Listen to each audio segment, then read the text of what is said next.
O que você faria se de repente tudo que você ama fosse destruído? Se você fosse levado para um lugar aonde os seus valores fossem pisoteados? É exatamente isso que acontece com Daniel e com seus amigos no livro de Daniel. Mas esse livro não é sobre derrota. Pelo contrário, é sobre como Deus transforma crises em um palco para a sua glória. Gostaria de começar uma série de devocionais no livro de Daniel com vocês. E para isso, quero ler o texto de Daniel, capítulo 1, do verso 1 a 3, que diz assim: No ano terceiro do reinado de Joaquim, rei de Judá, Nabucodonosor, rei da Babilônia, veio a Jerusalém e a sitiou. O Senhor entregou nas mãos dele Joaquim, rei de Judá, e alguns dos utensílios da casa de Deus. Nabucodonosor levou esses utensílios para a terra de Sinar, para o templo do seu Deus, e o pôs na casa do tesouro do seu Deus. Depois o rei ordenou a Aspenaz, chefe dos eunucos, que trouxessem alguns dos filhos de Israel, tanto da linhagem real como também dos nobres. A primeira coisa que nós aprendemos aqui em um mundo contra Deus, como a gente vive sem se vender. Primeiro, a gente aprende que Deus está no controle, mesmo quando tudo parece perdido. Imagine você, um adolescente de provavelmente 14 anos, tirado da sua família e jogado no coração do império mais corrupto do mundo. A cena em que isso acontece é do ano 606 a 586, quando acontecem as 3 deportações. O livro de Daniel está situado entre o ano 606 a 539, quando o exílio babilônico acaba por completo.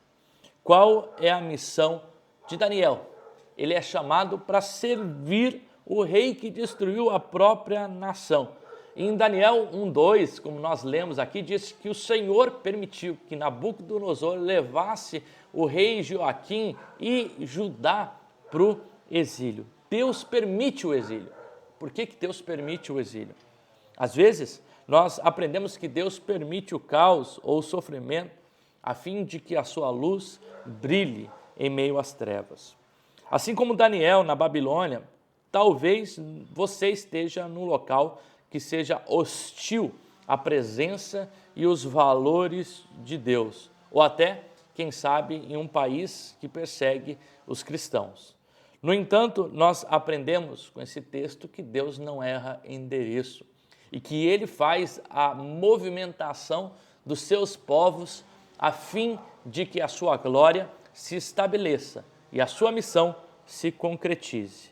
Você está aí, nós estamos onde Deus nos colocou, porque Deus certamente tem um propósito para cumprir por meio da nossa vida.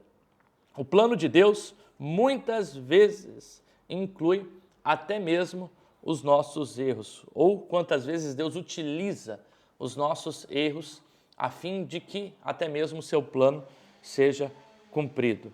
Os babilônios roubaram os vasos do templo para zombar de Deus.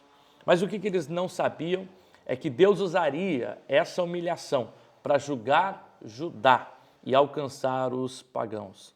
Sim, o exílio é consequência do pecado, da desobediência de Judá, porque eles não se arrependeram e não voltaram contra Deus. Mas nas mãos de Deus, até mesmo o castigo vira uma missão e um projeto que Deus utiliza para resgatar o seu povo.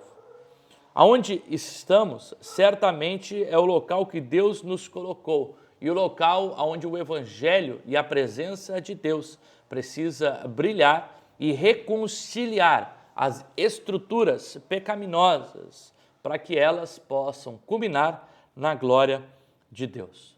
O exílio, assim como para o povo de Judá, nunca é o fim, mas sim o começo de uma conquista. Nabucodonosor queria aqui doutrinar os jovens hebreus e a gente vê várias ideologias tentando circundar ou influenciar o povo de Judá. Mas Deus infiltrou até mesmo na corte aqueles que são seus, a fim de que o seu plano se estabeleça.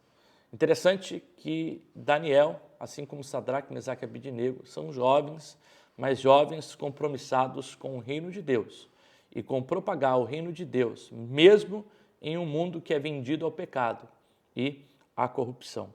E ainda que você se sinta minoria, aonde quer que você esteja, Deus não precisa da maioria para mudar a história e para mudar aquilo que Ele tem que mudar. Deus precisa de pessoas fiéis, pessoas obedientes, pessoas compromissadas com Ele e com o seu reino.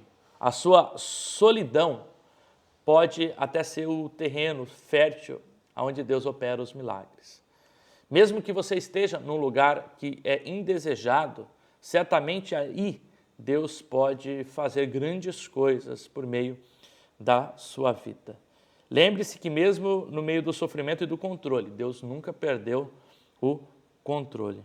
E se você olha para esse texto e se identifica que Deus, que você saiba, né, que Deus está escrevendo a sua história.